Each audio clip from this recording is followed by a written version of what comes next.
Visakha వాజీ news కు స్వాగతం. నేను జ్యోతి. ముందుగా హెడ్లైన్స్ చూద్దాం. ఒలింపిక్స్ లో దేశ క్రీడాకారులు మరిన్ని విజయాలు సాధించాలి.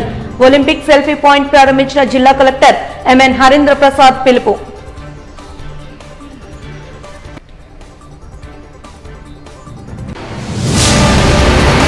అధికారం చేపట్టి నెలలు గడుస్తున్న ఏయూ మాజీ వీసీ ప్రసాద్ రెడ్డిపై విచారణకు ఉపక్రమించని ఆంధ్ర యూనివర్సిటీ పరిరక్షణ సమితి కార్యదర్శి డాక్టర్ పొన్నాడ శ్రీనివాస్ సూటి ప్రశ్న. మాజీ మంత్రి బొత్స రాజకీయాల నుంచి తప్పుకుంటే అందరికీ మంచిది. బొత్సకు కౌంటర్ ఇచ్చిన టీడీపీ జిల్లా అధ్యక్షులు గండి Babji.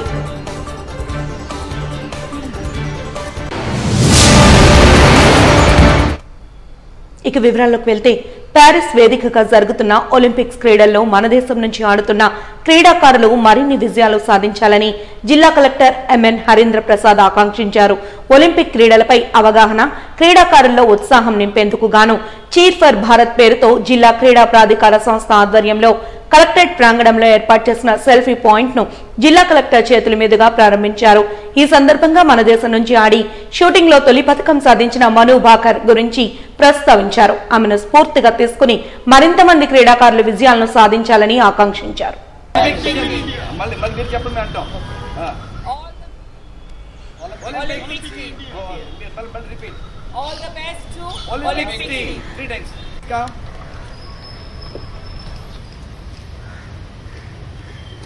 We are wishing the Indian Yadaji Jyoti, who's gone as an athletic, to take part in 100 Olympics 26వ తారీఖు నుంచి ప్రారంభమై రాబోయే నెల 11వ తారీఖు దాకా జరగబోతున్నది. దానికి సంబంధించి మన వైజాగ్ పట్టణానికి చెందిన జ్యోతి ఎర్రాజీ అనే క్రీడాకారిణి 100 మీటర్ హర్డిల్స్లో పార్టిసిపేట్ చేస్తున్నారు. అంతేకాకుండా మన ప్రాంతం నుంచి గతంలో కూడా ఒలింపిక్స్లో మెడల్ విన్ చేసిన కర్ణం మల్లేశ్వరి గారు ఉన్నారు. అబ్జర్వర్గా కూడా కొంతమంది సిబ్బంది ఈసారి ఒలింపిక్స్లో పాల్గొంటున్నారు. రాబోయే 2028 ఒలింపిక్స్లో కూడా మన రాష్ట్రం నుంచి, మన విశాఖపట్నం జిల్లా నుంచి ఎక్కువ మంది క్రీడాకారులు పాల్గొనే ఉద్దేశంతో ఒలింపిక్స్ గురించి అవగాహన కల్పించడానికి, స్పోర్ట్స్ మీద ఒక పట్టుదల పెరగడానికి సెల్ఫీ పాయింట్స్ మరియు అవగాహన సదస్సులు కూడా మనం ఏర్పాటు చేయడం జరుగుతుంది. ఈ ఒలింపిక్స్ జరిగే సమయంలో కూడా ప్యారలల్గా దానికి సంబంధించి మనం సెల్ఫీ పాయింట్స్ కావచ్చు, మిగతా యాక్టివిటీస్ కావచ్చు విశాఖపట్నం జిల్లాలో మనం చేయడం జరుగుతుంది. సో చదువుతో పాటు స్పోర్ట్స్ మీద కూడా, క్రీడా మీద కూడా పిల్లలందరూ కూడా ఎక్కువ దృష్టి సాధించాలి. రెండులో కూడా బ్యాలెన్స్ చేసి పై స్థాయికి రావాలనే ఉద్దేశంతో మన జిల్లాకు సంబంధించిన స్పోర్ట్స్ ఫెసిలిటీస్ అన్నింటినీ కూడా రాబోయే రోజుల్లో ఇంప్రూవ్ చేసి మన కోచెస్ ద్వారా, డిస్ట్రిక్ట్ స్పోర్ట్స్ డెవలప్మెంట్ అథారిటీ ద్వారా ఇంకా మెరుగైన ట్రైనింగ్ ఇప్పించి వాళ్ళు దేశ స్థాయిలో, ప్రపంచ స్థాయిలో మంచి స్థాయికి ఎదిగే విధంగా చర్యలు తీసుకోవడం జరుగుతుందని ఈ సందర్భంగా తెలియజేస్తున్నాను. మన డిస్ట్రిక్ట్లోనే టేబుల్ టెన్నిస్ కోచెస్, అదేవిధంగా boxing coaches for your volleyball, ఇంకా వివిధ స్పోర్ట్స్కు హాకీ కూడా మన దగ్గర ఉన్నారు. దానికి కావాల్సిన ఫెసిలిటీస్ జీవీఎంసీ పరిధిలో, విఎంఆర్డీఓ పరిధిలో, డిఎస్టీఓ పరిధిలో ఉన్నాయి. వీటిని త్వరగతిలో మనము ఇంప్రూవ్ చేసి ఫెసిలిటీస్ అన్నీ తీసుకురావడానికి సిఎస్ఆర్ ద్వారా, అదేవిధంగా ప్రభుత్వం ద్వారా కూడా చర్యలు తీసుకోవడం జరుగుతుంది. ఇదిలా ఉండగా సమస్యల పరిష్కార దిశగా నిర్వహిస్తున్న ప్రజా సమస్యల పరిష్కార వేదిక పీజీఆర్ఎస్ కార్యక్రమానికి అత్యంత ప్రాధాన్యతను ఇవ్వాలని జిల్లా కలెక్టర్ ఎంఎన్ హరీంద్ర ప్రసాద్ అధికారులను ఆదేశించారు. అర్జీదారుల నుంచి స్వీకరించే వినతులపై తక్షణ పరిష్కారానికి అధికారులు చిత్తశుద్ధితో పనిచేయాలని కోరారు. ముఖ్యంగా సమస్యతో వచ్చిన వృద్ధుల పట్ల అధికారులు, దిగువ స్థాయి సిబ్బంది అమర్యాదగా ప్రవర్తిస్తున్నట్లు తనకు ఫిర్యాదులు వస్తున్నాయని, ఇకపై అటువంటివి పునరావృతం కారాదని కలెక్టర్ హెచ్చరించారు.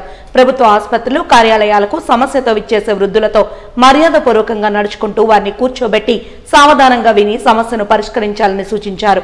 ఇది ప్రతి ప్రభుత్వ కార్యాలయానికి వర్తిస్తుందని, ఆ దిశగా అధికారులు, దిగువ స్థాయి సిబ్బంది నడుచుకోవాలని కలెక్టర్ ఆదేశించారు. సోమవారం కలెక్టర్ కార్యాలయ సమావేశ మందిరంలో ప్రజా సమస్యల పరిష్కార వేదిక కార్యక్రమం జిల్లా కలెక్టర్ అధ్యక్షతన జరిగింది.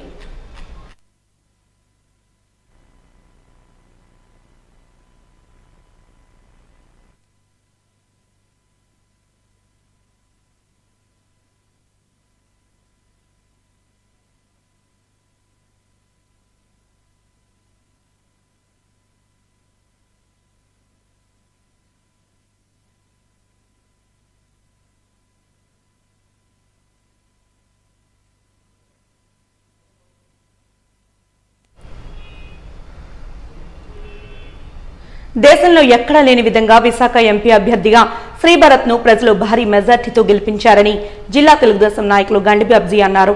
విశాఖ లోక్సభ సభ్యులు శ్రీభరత్ జన్మదినోత్సవం సందర్భంగా సోమవారం జిల్లా తెలుగుదేశం పార్టీ కార్యాలయంలో జిల్లా అధ్యక్షులు గండిపి అబ్జీ అధ్యక్షతన ఘనంగా జరిగాయి. ఈ సందర్భంగా కేక్ కట్ చేసి మిఠాయిలు పంపిణీ చేశారు. సేవా కార్యక్రమాల్లో భాగంగా 95 మంది రక్తదానాన్ని కూడా నిర్వహించారు. ఈ సందర్భంగా జిల్లా అధ్యక్షులు గండిపి అబ్జీ, టీడీపీ నాయకురాలు అక్రమాని విజయ నిర్మల తదితరులు మాట్లాడుతూ సింప్లిసిటీకి నిలువెత్తు నిదర్శనం ఎంపీ భరత్ అని కొనియాడారు. విశాఖ కోసం ఏదో చేయాలన్న తపనతో భరత్ రాజకీయాలకు వచ్చారని తెలిపారు. ఆస్తిపాస్తుల కోసం, వ్యాపారాల కోసం రాజకీయం చేసే అవసరం ఆయనకు లేదని తెలిపారు. ప్రజా సేవలో యువకులను ప్రోత్సహించాలన్న ఉద్దేశంతో చంద్రబాబు నాయుడు ఆయనకు సీట్ని ఇచ్చారని గుర్తు చేశారు. ముఖ్యమంత్రి చంద్రబాబు నాయుడు నమ్మకం, ప్రజల విశ్వాసాలను నిలబెట్టే విధంగా ఎంపీ భరత్ పార్లమెంట్లో తమ సమస్యలను తెలియజేస్తున్నారన్నారు. కార్యక్రమంలో దక్షిణ నియోజకవర్గ తెలుగుదేశం పార్టీ ఇన్ఛార్జ్ సీతంరాజ్ సుధాకర్, అక్రమాని విజయ నిర్మల, జిల్లా ప్రధాన కార్యదర్శి పొలమరశెట్టి శ్రీనివాసరావు తదితరులు పాల్గొన్నారు.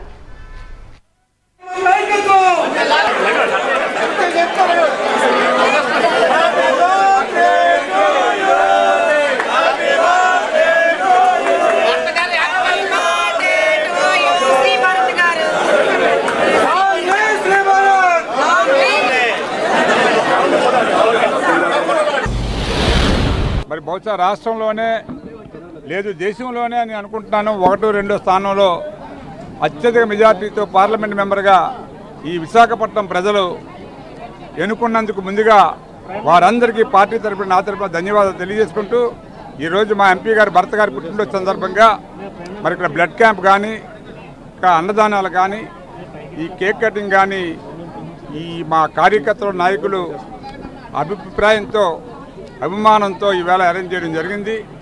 అటువంటి నాయకుడిని భగవంతుడు మాకు ఇచ్చినందుకు మేము ఎంతో సంతోషిస్తున్నాం. ఈవేళ అతనికి ఎటువంటి డబ్బాస్ కానీ ఎటువంటి ఆస్తి సంపాదించుకుందామని కానీ లేకపోతే ఇక్కడ భూ కబ్జాలు చేద్దామని కానీ ఇతర పార్టీల వాళ్ళు గతంలో చేసిన భూ కబ్జాలు అన్నీ కూడా వెలికి తీసి అవి ప్రభుత్వానికి అప్పచెప్పాలనే ఉద్దేశంతో ఉన్నాం. ఇతను ఎంత సింపుల్గా ఉంటాడో మీరు అందరికీ తెలుసు. అతను వేసే బట్టల స్టైల్ కానీ అతను వాడే చెప్పులు కానీ మీరు అబ్జర్వ్ చేస్తే ఎంత సింపుల్గా ఉంటారో మీకు అర్థం అవుతూ ఉంది.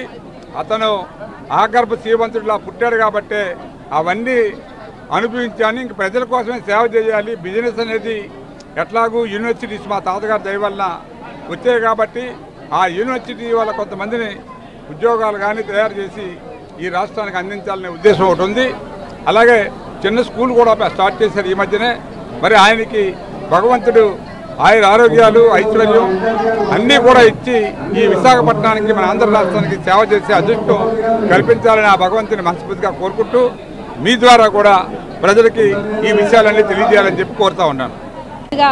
మరి ఈరోజు పుట్టినరోజు జరుపుకుంటున్నటువంటి మన ఎంపీ శ్రీభరత్ గారికి పుట్టినరోజు శుభాకాంక్షలు తెలియజేసుకుంటూ మరి ప్రజలందరూ కూడా ఆయనకి అత్యధిక మెజార్టీని ఇచ్చి ఎంపీగా గెలిపించినందుకు ప్రజలందరికీ ధన్యవాదాలు తెలియజేసుకుంటున్నాను. ఎందుకంటే భరత్ గారు చిన్నప్పటి నుంచి రాజకీయ ఫ్యామిలీ నుంచి వచ్చినప్పటికీ కూడా వారి తాతగారు చేసినటువంటి మంచి కార్యక్రమాలను ఆదర్శంగా తీసుకుని ఎన్నో మంచి కార్యక్రమాలు చేయడానికి ఆయన నాంది పలికిన పరిస్థితి మనం అందరం చూస్తూనే ఉన్నాము. మన పార్లమెంట్లో కూడా ఆయన మాట్లాడే విధానం చూసాం. మనము విశాఖని డెవలప్మెంట్ చేయడమే కాకుండా ఇక్కడ ఉన్నటువంటి నిరుద్యోగ యువకులు అందరికీ కూడా ఉద్యోగ అవకాశాలు కల్పించాలని ఒక దృఢ సంకల్పంతో ఆయన పనిచేయడం జరుగుతున్నది.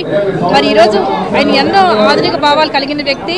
మరి ఎందుకంటే విద్యావంతులు అవ్వడం వల్ల విశాఖని డెవలప్మెంట్ చేయడంలో ఎలా చేయాలనే విషయం మరి ఆయన ఏదైతే వాగ్దానం ఇచ్చారో అవన్నీ కూడా చేయడానికి చేసే ఒక మంచి వ్యక్తిని ఈరోజు మన ఎంపీగా గెలిపించుకోవడం జరిగింది. ఆయనకి ఆ భగవంతుడు ఆయుష్ను ఆరోగ్యాన్ని కూడా ఇచ్చి ఎన్నో మంచి కార్యక్రమాలు చేసి విశాఖని డెవలప్మెంట్ చేసి ఎంతో మందికి ఉపాధి అవకాశాలు ఉద్యోగ అవకాశాలు అలాగే విద్యా అవకాశాలు కల్పించే విధంగా ఆయనకి ఆ భగవంతుడిని ఆయుష్ను ఆరోగ్యాన్ని ఇవ్వాలి మనస్ఫూర్తిగా కోరుకుంటూ ఒక మంచి వ్యక్తి నాయకత్వం నడుస్తున్నాం. మా అందరి అదృష్టంగా భావిస్తున్నాము. ఒక మంచి వ్యక్తిని ఎంపీగా గెలిపించుకున్నాము. ఆయనకి ఇంకా భగవంతుడు విశ్వవిద్యాలయాన్ని వివాదాల నిలయంగా మార్చి రాజకీయ బ్రోకరేజం చేసిన ఆంధ్ర యూనివర్సిటీ మాజీ వీసీ పీవీజీడీ ప్రసాద్ రెడ్డిపై కూటమి ప్రభుత్వం చర్యలు తీసుకోకపోవడం విడ్డూరంగా ఉందని యూనివర్సిటీ పరిరక్షణ సమితి కార్యదర్శి డాక్టర్ పొన్నాడ శ్రీనివాస్ విమర్శించారు. ఈ మేరకు డాబా గార్డెన్స్ ప్రెస్ క్లబ్ లో నిర్వహించిన విలేకరుల సమావేశంలో ప్రెసిడెంట్ సురేష్ మీనన్తో కలిసి మాట్లాడారు. ఈ సందర్భంగా ఆయన మాట్లాడుతూ గతంలో వైస్ ఛాన్సలర్ ప్రసాద్ రెడ్డి అవినీతి అక్రమాలపై ఉక్కుపాదం మోపుతామన్న కూటమి ప్రభుత్వం నేటి వరకు ఎటువంటి విచారణ జరపకపోవడం అనేక అనుమానాలకు తావిస్తోందన్నారు.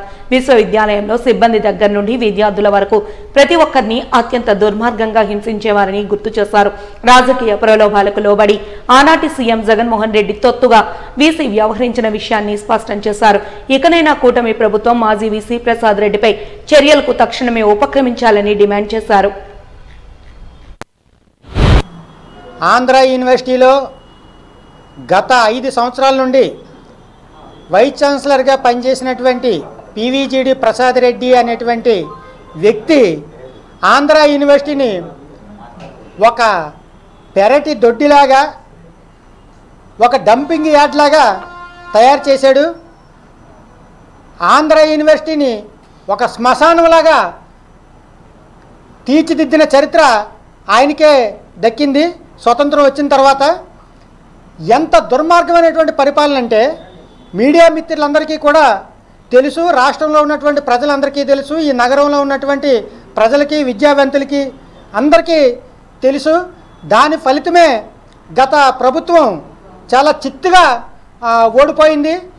ఈ జగన్మోహన్ రెడ్డి యొక్క పరిపాలనా విధానాలు ఎంత దుర్మార్గంగా ఉన్నాయో, ఆయన అనుచరులుగా ఉన్నటువంటి ప్రసాద్ రెడ్డి లాంటి వాళ్ళు ఎంత దుర్మార్గమైనటువంటి పరిపాలన అడ్మినిస్ట్రేషన్ చేశారో దాని ఫలితమే గత ప్రభుత్వం అనుభవిస్తూ ఉంది.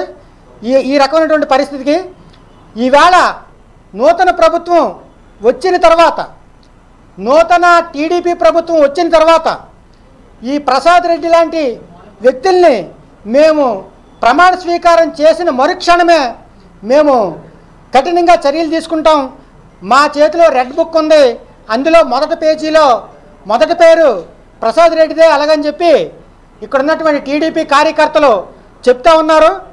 కానీ ప్రభుత్వం ఏర్పడి దగ్గర 2 నెలలు కావస్తున్నా ఈ ప్రసాద్ రెడ్డి, ఈ నియంత పరిపాలన చేసినటువంటి ప్రసాద్ రెడ్డిపై ఇంతవరకు ఏ రకమైనటువంటి చర్యలు తీసుకోలేదు. ప్రజలు వేచి చూస్తూ ఉన్నారు. యూనివర్సిటీలో ఉన్నటువంటి మేధావులు కానీ టీచింగు నాన్ టీచింగు విద్యార్థులు ఎన్నో విధాలుగా క్రష్ అయిపోయారు ఈ ప్రసాద్ రెడ్డి యొక్క పరిపాలన విధానం వల్ల. అక్కడ ఉన్నటువంటి డిపార్ట్మెంట్స్ విభాగాలన్నింటినీ ఎక్స్పాండ్ చేసుకుంటూ వెళ్ళడం కాకుండా ఆయన డిపార్ట్మెంట్లు సుమారు 28 డిపార్ట్మెంట్లు క్లోజ్ చేశాడు.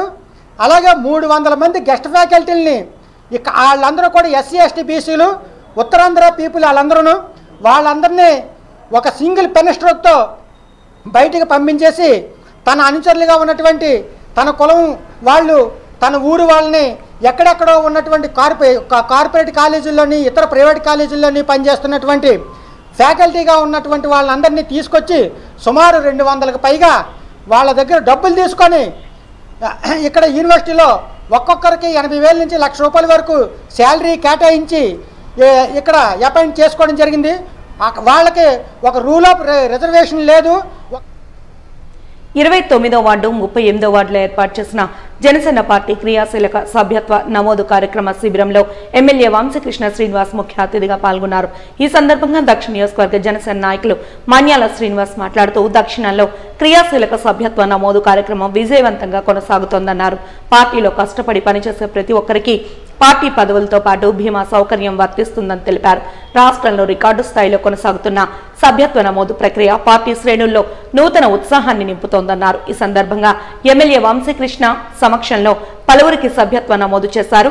అనంతరం ఆయన మీడియాతో మాట్లాడుతూ జనసేన పార్టీ అధినేత ఉప ముఖ్యమంత్రి పవన్ కళ్యాణ్ ఆదేశానుసారం పార్టీలో కష్టపడి పనిచేసిన ప్రతి ఒక్కరికి పార్టీ పదవులతో పాటు అనుకోని ఆపత్కాల పరిస్థితి ఎదురైనప్పుడు బీమా సౌకర్యం కూడా కల్పించాలని బృహత్తర కార్యక్రమం ఎంతో విజయవంతమవుతోందన్నారు. కార్యక్రమంలో మాజీ కార్పొరేటర్ శ్రీమతి బుద్ధుల అనురాధ తదితరులు పాల్గొన్నారు.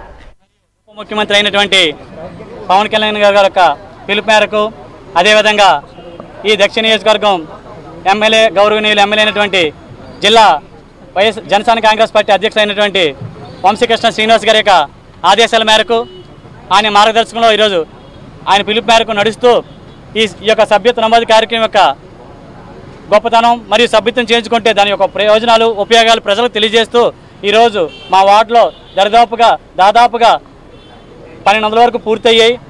నా ద్వారా రామారామి 600 వరకు చేయడం జరిగింది. 600 పూర్తి చేసుకొని సాయంత్రం పూర్తి అయిపోతే 600 అవి పూర్తి చేసుకొని ఈ యొక్క మా వార్డు 29వ వార్డు నుంచి గట్టిగా వంశీకృష్ణ శ్రీనివాస్ గారికి జనసేన పార్టీ నుంచి పూర్తి మద్దతు జనసేన పార్టీ జన సైనికుల యొక్క సపోర్టు పూర్తిగా పవన్ కళ్యాణ్ గారికి వంశీకృష్ణ శ్రీనివాస్ గారికి పూర్తిగా మద్దతు తెలియజేస్తూ దాదాపుగా ఈ వార్డులో 1100 కంప్లీట్ అయ్యాయి. ఆ 400 కూడా కంప్లీట్ చేసి ఈ నియోజకవర్గంలో అత్యధిక చేసినటువంటి వార్డుగా నమోదు అవ్వాలని మనస్ఫూర్తిగా అందరినీ కోరుకుంటూ మరి ఈరోజు మీకు అందరికీ తెలిసిన విషయమే రాష్ట్ర వ్యాప్తంగా అద్భుతంగా ఈ మెంబర్షిప్ డ్రైవ్ అవుతూ ఉంది. మెంబర్షిప్ డ్రైవ్ అంటే ఇది సభ్యత్వ నమోదు కార్యక్రమం జనరల్ కాదండి, క్రియాశీలక సభ్యత కార్యక్రమం కాబట్టి ఇది వాటికి 1500 యాక్టివ్ పార్ట్ తీసుకొని మేము జనసేన పార్టీకి సపోర్ట్ చేస్తాం, జనసేన పార్టీ బలోపేతంలో కీలక పాత్ర పోషిస్తామని చెప్పడం గొప్పగా నేను భావిస్తూ ఉన్నా. ఇవాళ పవన్ కళ్యాణ్ గారి యొక్క ఆశయాల కోసం పవన్ కళ్యాణ్ గారి మీద ఉన్నటువంటి అభిమానంతో ఎంతోమంది స్వచ్ఛందంగా ఉద్యోగస్తులు కానీ బిజినెస్ పర్సన్స్ కానీ ప్రతి ఒక్కరు కూడా ఎంతో హ్యాపీగా ఇవ్వాలి మెంబర్షిప్ తీసుకొని ఆ పార్టీకి సర్వీస్ చేయడానికి ఆ పార్టీ బలోపేతం అవడానికి కృషి చేస్తే ముందుకు వస్తూ ఉన్నారు. పవన్ కళ్యాణ్ గారిని ఒక పొజిషన్లో చూడాలి, ఈ రాష్ట్రం వ్యాప్తంగా కూడా జనసేన పార్టీ బలపడాలని చెప్పేసి ప్రతి ఒక్కరు కోరుకుంటూ ఉన్నాం. ఇవాళ ఒక అద్భుతమైన పరిపాలనకు నాంది పలికాం. నీతికి నిజాయితీకి మధ్య పోరాటంలాగా ఇవాళ పోరాడి ఒక అద్భుతమైన విజయాన్ని మేము అందరం కూడా తీసుకున్నాం. రానున్న రోజుల్లో రామరాజ్యం చూడబోతూ ఉన్నారు. అభివృద్ధి ఫలాలు ప్రతి ఒక్కరికి అందే విధంగా పేదలందరూ కూడా సామాజికంగా ఆర్థికంగా ఎదగడానికి శక్తివంతం లేకుండా పవన్ కళ్యాణ్ గారు మేము కృషి చేస్తామని ప్రతి కార్యకర్తకి ప్రతి నాయకునికి అండగా ఉండాలని తెలియజేస్తూ ఉన్నాం. మహావిశాఖపట్నం నగరపాలక సంస్థ కార్యాలయంలో ప్రజా సమస్యల పరిష్కార వేదిక కార్యక్రమం సోమవారం యథాతథంగా నిర్వహించబడింది. జీవీఎంసీ నూతన కమిషనర్ సంపత్ కుమార్ అర్జీదారుల నుంచి ఫిర్యాదులను స్వీకరించారు. అనంతరం సంబంధిత అధికారులతో మాట్లాడుతూ ఫిర్యాదుదారుల సమస్యను వీలైనంత త్వరగా పరిష్కరించాలని, సమస్య మూలాలను కనుగొని తమకు తెలియజేయాలని తెలిపారు. నగరంలో పారిశుద్ధ్యం, పట్టణ ప్రణాళిక విభాగం, మొక్కల విభాగం, రెవెన్యూ, యూసీడీ, ఇంజనీరింగ్ మొదలగు విభాగాలకు సంబంధించిన సమస్యలను నగర ప్రజలు ప్రజా ఫిర్యాదుల పరిష్కార వేదిక కార్యక్రమంలో అర్జీల ద్వారా ఫిర్యాదు చేశారు.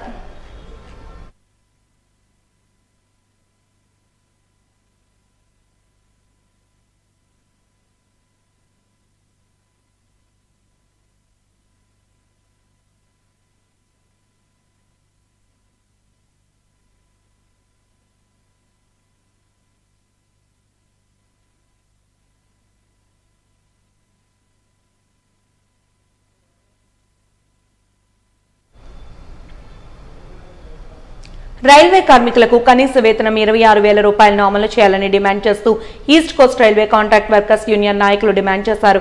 ఈ మేరకు దొండపర్తి రైల్వే డివిజన్ కార్యాలయం వద్ద నిరసన ధర్నాను చేపట్టారు. ఈ సందర్భంగా వారు మాట్లాడుతూ రైల్వే కార్మికులకు భద్రత అమలు చేయాలని కోరారు. స్కిల్డ్, సెమీ స్కిల్డ్ ప్రాతిపదికన జీత వేతనాలను అమలు చేయాలని డిమాండ్ చేశారు. పని సమయాలను కూడా నిర్ణీత సమయాలుగా కేటాయించాలని, 12 గంటలు మాత్రమే పని వేళలుగా ఉండాలని కోరారు. ఇవ్వాలి సోమకి యాజమాన్యం అమలు చేయాలి. లేబర్ డిపార్ట్మెంట్ పిన్ కాంట్రాక్ట్ కార్మిక ఐక్యత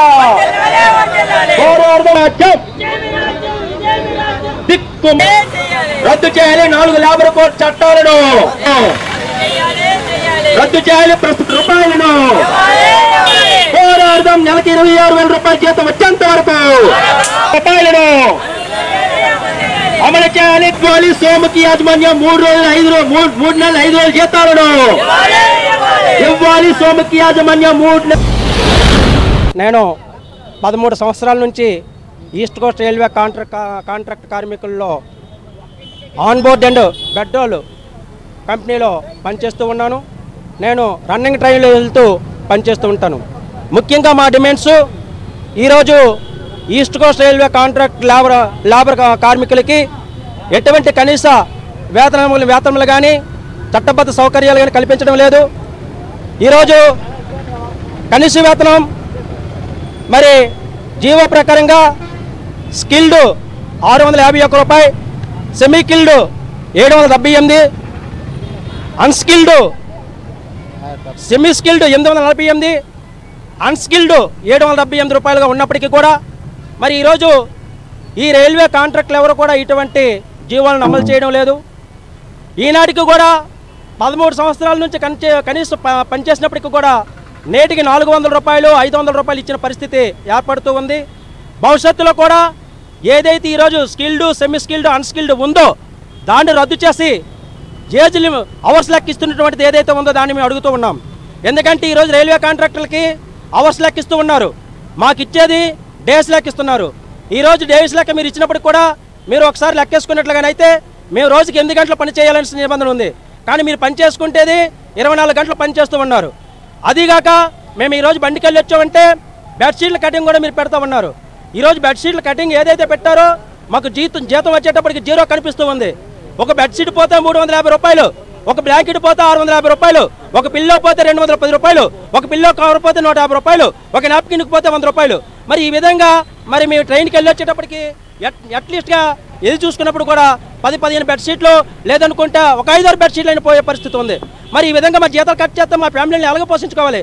రెండో విషయం చూసుకున్నట్లయితే మరి ఏదైతే గత జూన్ 5వ తారీఖున సోముఖి యాజమాన్యం కంపెనీని టెర్మినేట్ చేసిందో, ఆ తర్వాత PCSని తీసుకుందో, సోముఖి యాజమాన్యం కంపెనీ టెర్మినేట్ చేసిన తర్వాత నేటి వరకు కూడా 3 మాసాలు 5 రోజులు జీతం ఇవ్వలేనటువంటి పరిస్థితి ఉంది. మరి గత సెప్టెంబర్ 9వ తారీఖు నుంచి మన ఏప్రిల్ 19వ తారీఖు వరకు మీ లేబర్ కోర్టులో కేసేసుకుని గెలుచుకోవడం జరిగింది. మరి ఇదే లేబర్ కమిషనర్ గారు మొన్న జూన్ 5వ తారీఖున జూలై 5వ తారీఖు వరకు 4 రోజులు టైం ఇచ్చి మీరు సోముఖి జీతం ఈ వర్కర్లు ఎవరైతే 60 మంది ఉన్నారో ఈ 60 మందికి మీరు వెంటనే పే చేయాలని చెప్పి ఆర్డర్ పాస్ చేయడం జరిగింది.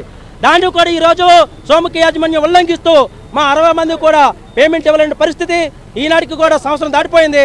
మరి ఎవరైనా సరే చూడండి, మేము 1 నెల 2 నెలలు వారుస్తారు తప్ప మరి సంవత్సరం పైన పడినప్పుడు కూడా మేము వార్చడం మాకు సాధ్యం కాని పరిస్థితి. మరి ఇప్పుడైనా సరే అధికారులు తక్షణమే స్పందించి ఏదైతే మా జీతం ఇవ్వాలో ఇప్పించాలని కోరుతున్నాం. మరి మొన్న కిందటి వారం మేము లేబర్ కమిషనర్ దగ్గరికి వెళ్ళి చెప్పాం, అయ్యా మా సోముఖి జీతం ఇప్పటి వరకు కూడా రాలేదు, మీరు ఆర్డర్ పాస్ చేశారు, ఎందుకు ఇవ్వలేదని చెప్పి అడిగాం. లేబర్ ఆరిలోవ ప్రాంతానికి దాహార్తిని తీర్చే అత్యంత ప్రాచీన చారిత్రక నేపథ్యం కలిగిన ముడసర్లోవ రిజర్వాయర్ను కబ్జాదారుల నుండి రక్షించాలని జీవీఎంసీ కమిషనర్కు ఫిర్యాదు చేసినట్లు జనసేన కార్పొరేటర్ పీతలమూర్తి యాదవ్ తెలిపారు. ఈ సందర్భంగా ఆయన మీడియాతో మాట్లాడుతూ సర్వే నెంబర్ 26, 27లో పలువురు ఆక్రమణలకు పాల్పడ్డారని ఆరోపించారు. 838.5 ఎకరాల విస్తీర్ణం గల ఈ రిజర్వాయర్ చుట్టుపక్కల అనేక మంది చేతుల్లో ఆక్రమణకు గురవుతోందని తెలిపారు. దీనిపై అధికార యంత్రాంగం దృష్టి సారించి కబ్జాదారుల నుండి ప్రభుత్వ భూమిని రక్షించాలని కోరారు. ప్రభుత్వ స్థలాలను ప్రభుత్వ ఉపయోగ కార్యకలాపాలకే వినియోగించేలా చర్యలు చేపట్టాలని కోరారు.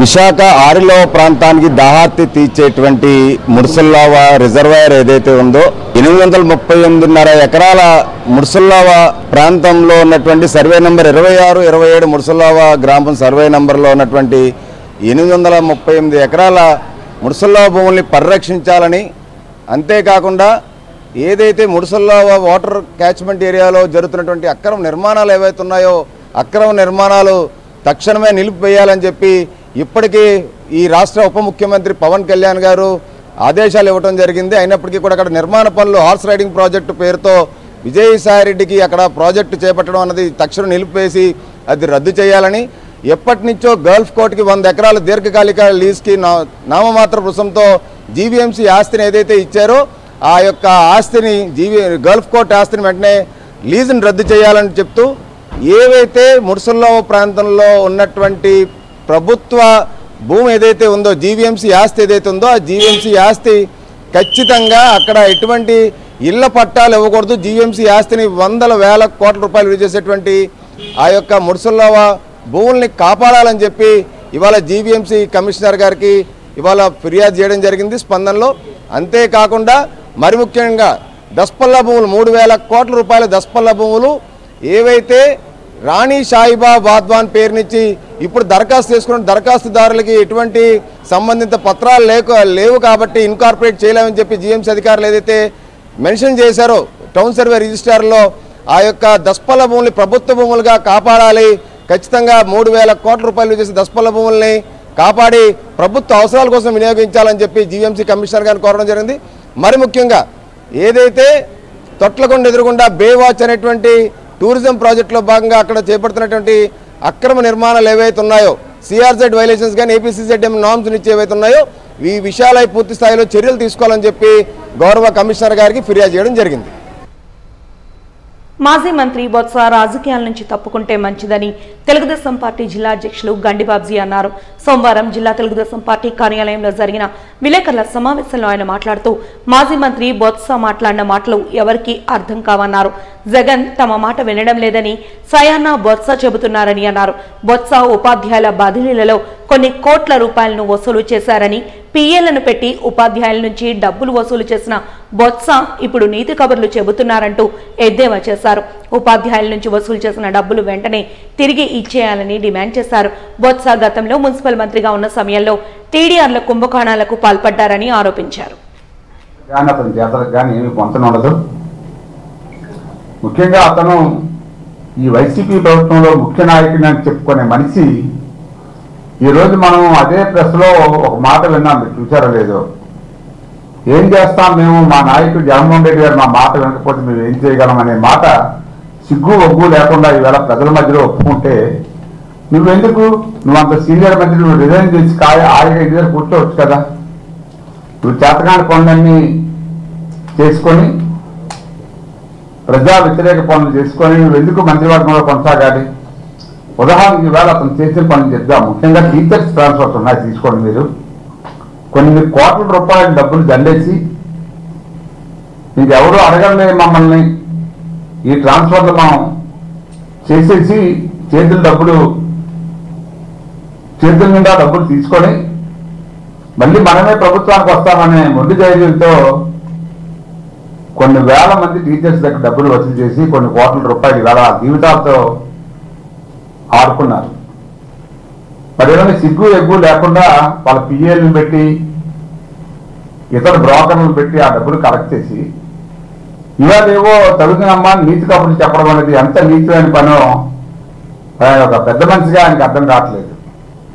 మరి ఈవేళ ఒక్కొక్కరి దగ్గర 5 లక్షలు 6 లక్షలు కూడా ట్రాన్స్ఫర్ వసూలు చేసి పాపం టీచర్స్ ఏమిటంటే ఎంతో దూరంలో ఉన్నాం, చాలా ఏజెన్సీ ప్రాంతాల్లో ఉన్నాం, కిందకు వస్తే ఏదైనా కొంచెం సుఖం ఉంటుందని చెప్పి ఎక్కడో అప్పో చేసి ఆ డబ్బులు ఇస్తే నిమ్మకాయ నీరెత్తినట్లు వాళ్ళు వెళ్ళి ఆ మీడియాటర్స్ కానీ డబ్బులు వసూలు చేసిన పెద్ద మనుషులు అడిగితే ఇప్పుడు మేమేం చేస్తాం, ప్రభుత్వం లేదు కదా అని చెప్పడం ఎంత సిగ్గుచేటు. నిజంగా నీకు సిగ్గు ఎగ్గు ఉంటే అటువంటి అమాయకుల దగ్గర తీసుకున్న డబ్బులన్నీ కూడా రిటర్న్ చేయాలి వెంటనే. ప్రభుత్వం వస్తుందని చెప్పి మళ్ళీ కూడా కలెక్ట్ చేయడం అనేది ఎంత మూర్ఖత్వమో ఎప్పుడు కూడా నాకు అర్థం కాదు. ఆయన చేసిన పనులు అన్నీ నీకు ఆ ప్రభుత్వంలో ఉన్నప్పుడు, మరి మున్సిపల్ మంత్రిగా పనిచేసినప్పుడు టీడీఆర్లో కుంభకోణం, మరి ఏదైతే ఎంఈడీ బిల్డర్స్ ఉన్నారో అప్పుడు ఎంపీగా ఉంటూ ఆయన ఈయన అందరూ కలిపి సుమారు కొన్ని వేల కోట్ల రూపాయలు టీడీఆర్లు విజయసాయిరెడ్డి అందరూ కలిపి మోసం చేసి ప్రభుత్వంలో ఈ టీడీఆర్లు కొట్టేశారు. కొన్ని ఇంకా పడ్డానికి ప్రయత్నం చేస్తే ప్రజలు ఈ తీర్పు వల్ల, సరైన తీర్పు వలన అవి ఆగాయి. మేము కోరుతున్నాం ప్రభుత్వాన్ని, ఏదైతే ఈ వ్యవహారాలు, ఈ భూముల వ్యవహారాలు ఉన్నాయో వీటన్నిటి మీద ఎంక్వైరీ చేసి ఈ టీడీఆర్ల మీద కూడా ఎంక్వైరీ చేసి విచారణ జరిపి చర్య తీసుకోవాలి. అలా పెద్ద మనిషి మనం ఏదో సిట్టేసామని చెప్తున్నాడు. మనం సిట్టేసాం, సరే తెలుగుదేశం పార్టీ అధికారంలో ఉన్నప్పుడు సిట్టేసింది, కొంతమంది మీద ఎఫ్ఐఆర్లు కట్టారు. సొంతంగా తెలుగుదేశం పార్టీ ఎమ్మెల్యే మీద ఎఫ్ఐఆర్ కట్టిన సంఘటన మేము తీసుకున్నాం. వాజింగ్ న్యూస్ ముగించే ముందు హెడ్లైన్స్ మరొకసారి చూద్దాం.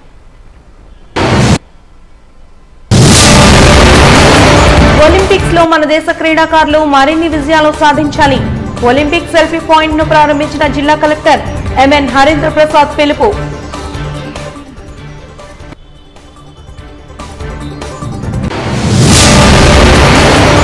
నెలలు గడుస్తున్న ఏయూ మాజీ వీసీ ప్రసాద్ రెడ్డిపై విచారణకు ఉపక్రమించరే ఆంధ్ర యూనివర్సిటీ పరిరక్షణ సమితి కార్యదర్శి డాక్టర్ పొన్నాడ శ్రీనివాస్ సూటి ప్రశ్న. మాజీ మంత్రి బొత్స రాజకీయాల నుంచి తప్పుకుంటే అందరికీ మంచిది. బొత్సకు కౌంటర్ ఇచ్చిన టీడీపీ జిల్లా అధ్యక్షులు గండిబాబ్జీ.